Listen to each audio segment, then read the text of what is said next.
Lawmakers say they're outraged that for the second time this month a member of the armed forces assigned to help prevent sexual assaults in the military is under investigation for alleged sexual misconduct. The back-to-back Army and Air Force cases highlight a problem that is drawing increased scrutiny in Congress and expressions of frustration from Defense Secretary Chuck Hagel. Lawmakers said it was time for Hagel to get tough with the military brass. "This is sickening. Twice now, in a matter of as many weeks, we've seen the very people charged with protecting victims of sexual assault being charged as perpetrators," Senior Patty Murray, DWASH, said. "It's an astonishing reminder that the Pentagon has both a major problem on its hands and a tremendous amount of work to do to assure victims, who already only report a small fraction of sexual assaults, that they are changing the culture around these heinous crimes. Secretary Hagel needs to act swiftly to re-examine sexual assault services across the department to ensure that these disturbing betrayals of trust are ended," Murray said. Hagel said he was directing all the services to retrain, recredential and rescreen all sexual assault prevention and response personnel and military recruiters.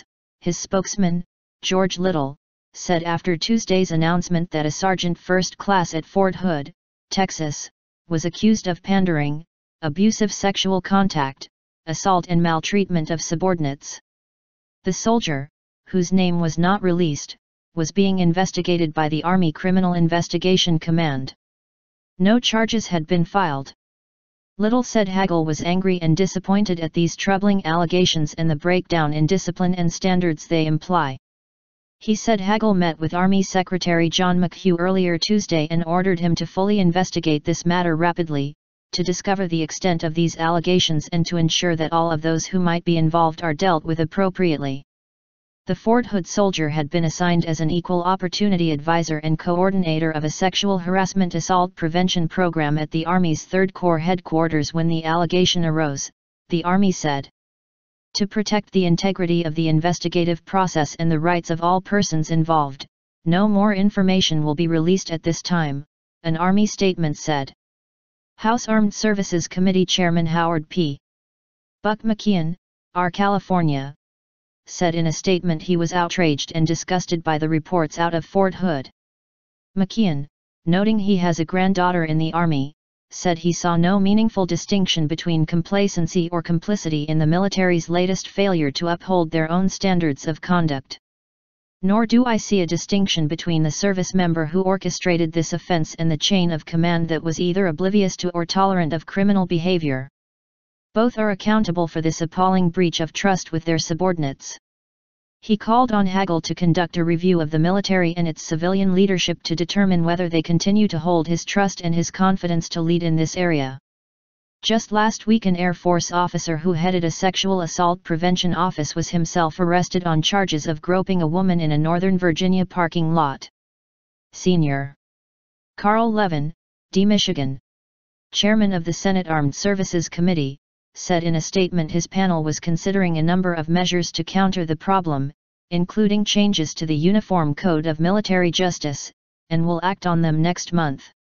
Tragically, the depth of the sexual assault problem in our military was already overwhelmingly clear before this latest highly disturbing report, Levin said.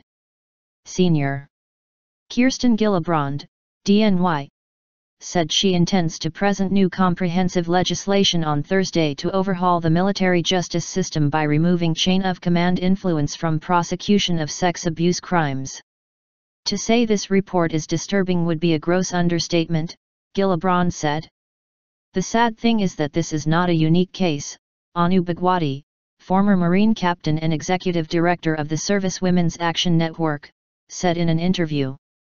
Week after week, we're hearing of cases across the branches of military leaders taking advantage of their positions of authority. The Pentagon is struggling with what it calls a growing epidemic of sexual assaults across the military. In a report last week, the Defense Department estimated that as many as 26,000 military members may have been sexually assaulted last year, based on survey results. Of those, fewer than 3,400 reported the incident, and nearly 800 of them simply sought help but declined to file formal complaints against their alleged attackers. There also is an ongoing investigation into more than 30 Air Force instructors for assaults on trainees at Lackland Air Force Base, Texas, and the recent arrest of the Air Force's head of sexual assault prevention on charges of groping a woman. An Arlington County, Virginia, police report said Air Force Light Colonel Jeffrey Krasinski was drunk and grabbed a woman's breast and buttocks in a parking lot earlier this month. The woman fought him off and called police, the report said. A judge has set a July 18 trial date for Krasinski.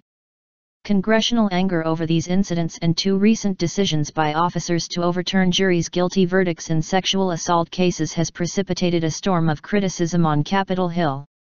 Senior Claire McCaskill, DMO, is holding up the nomination of Air Force Light General Susan Helms, tapped to serve as Vice Commander of the U.S. Space Command, until McCaskill gets more information about Helms' decision to overturn a jury conviction in a sexual assault